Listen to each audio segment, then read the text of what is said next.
Hello, I'm Lionel Blair. This is my story about how I started in show business.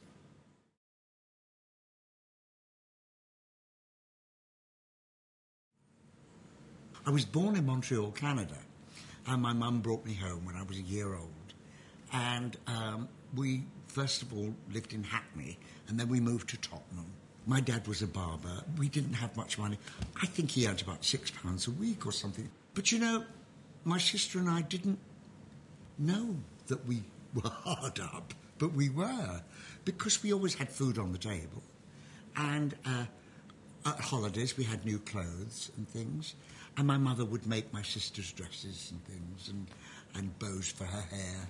And we had a really happy childhood. I remember the bombs and the air raid shelters and going down the tube to shelter. There was always someone there with a squeeze box or a banjo, and Joyce and I would sing and dance. And in fact, my first tour was the Piccadilly line. But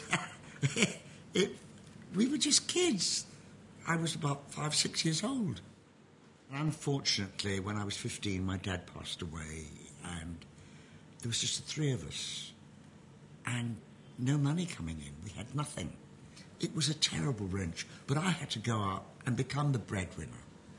And I went out and worked. I didn't care what I did, but thank God it was in show business. I've worked with some wonderful people in my life. And, you know, I did a show for America with Ella Fitzgerald, Rosemary Clooney, Mel Torme, Peggy Lee. But the one man that gave me such a boost and such help in my career was Sammy Davis Jr. He was fantastic to me. And I still miss him to this day. I really do.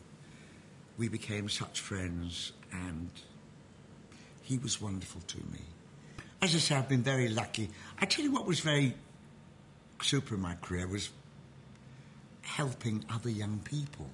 I did pantomime for 30 years, you know. Buttons was always my favourite part in Cinderella. And I've had some wonderful Cinderellas. The first Cinderella I had was a little 14-year-old girl that came to see me, and I thought, my God, she didn't sing very well, but she was Cinderella.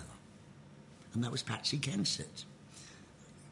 And then my next Cinderella was Denise Van Outen, and then Leslie Ash and Annabel Croft, and they were all my Cinderellas. And I did lots of things for television. I did a television show called 68 Style, and I had to get 12 boys and 12 girls to be a group. And the first girl that auditioned for me, she was tiny, but with this enormous voice. In fact, she started the show when we did it. And her name was Elaine Paige. And that was, you know, I booked her. She always remembers it. She remembers the song to this day. And the song she sang was, "You're Gonna Hear From Me." And boy, did we hear from Elaine Paige. We really did. And then there were other young people that came in, and this young boy came in who had made a record.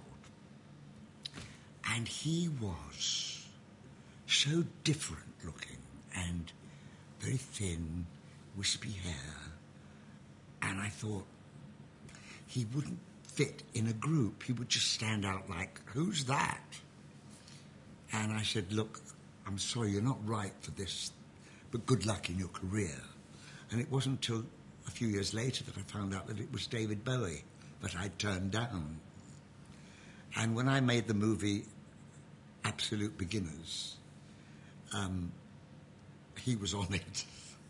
And I went, oh my goodness, you don't remember that day, do you? And he went, we always remember our rejections, you know. But still, he didn't do bad. I think I was right, that he was a solo artist and a genius.